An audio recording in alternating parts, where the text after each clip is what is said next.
Hello guys, ito ulit si Soxy Mendoza at maaga tayo nga lumuwas at dito nga tayo nakasakay sa Pascraft. So medyo masama ang panahon ngayon pero hindi natin ito inalintana dahil pupunta tayo sa Manila, pero dadaan muna tayo sa Calamba guys. So guys, nandito na tayo sa pier ng Batangas at medyo umuulan ngayon at hindi natin naging hadlang sa atin ang panahon para ating ma-achieve kung ano ang dapat i-achieve. Makulimlim nga ang langit at ito nga binidyohan natin habang umaandar ang bus. Nagkukumute lang tayo guys dahil wala naman tayong dala at I find it more comfortable at mas safe kung tayo nagkukumute. So dumaan na nga tayo dito, nandito na tayo guys sa Calamba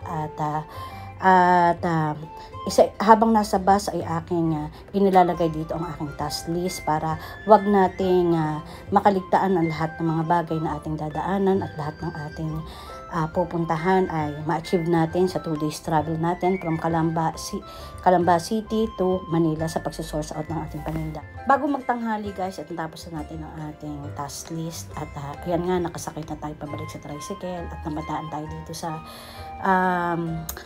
Grand Terminal ng Calamba. So guys, nagbus tayo papuntang Maynila at almost lunch hour nung tayo ay nakarating at isa-isahin naman natin ang ating mga gagawin dito sa Manila. So guys, ito nga, nandito tayo sa Jollibee at kumain tayo ng lunchtime at mag-uumpisa na ulit tayo ng bago nating trabaho. So kailangan ay maisatukato para natin ang 2 days travel natin. Lahat ng mga nakalagay sa checklist ay matapos natin. So guys, almost done na tayo ng hapon. So tayo makikipagkita muna sa ating BFF sa Quezon City. Pero dumaan muna tayo dito guys sa Gilmore dahil may pupuntahan muna tayo dito. At first time natin guys na sumakay ng MRT dito sa parte na to at medyo ligaw tayo. So ang ginawa natin ay sumusunod lang tayo sa mga tao kung saan sila lulusot at bababa. So sa maraming pagkakataon guys ay nakatulong sa akin ang pagiging keen-observant. So mga nga tayo o hindi natin alam natin ang ating pupuntahan, pero isang bagay na aking natutunan kapag bago ako sa isang lugar at isang bagong experience sa akin ay nagiging keen-observant ako, mapanuri at ini-exercise ko dito lagi ang judgment kung saan ako pupunta at kung paano practical na makarating doon.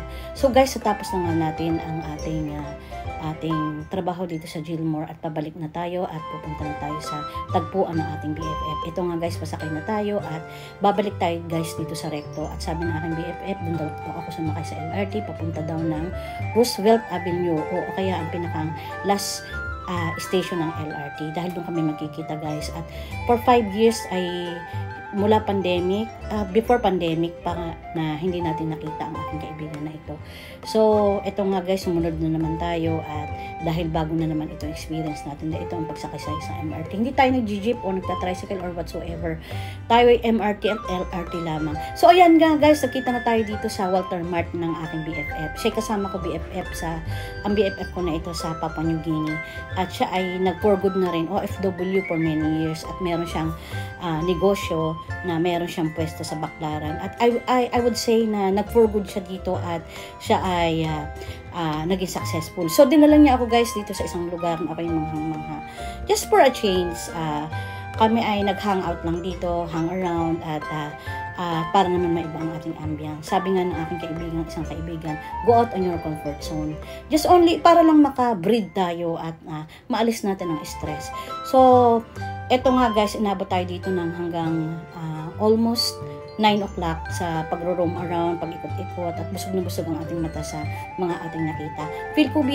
Feel ko sa aking BFF sa pamamasyal namin dito na ito ay parang wala ako dito sa Pilipinas. It's so nice. Parang feel ko nakabalik ako sa Singapore o kaya ay sa Kuala Lumpur, so sa Dubai. So hindi mo mararamdaman na nandito ka sa Pilipinas dito sa lugar na ito.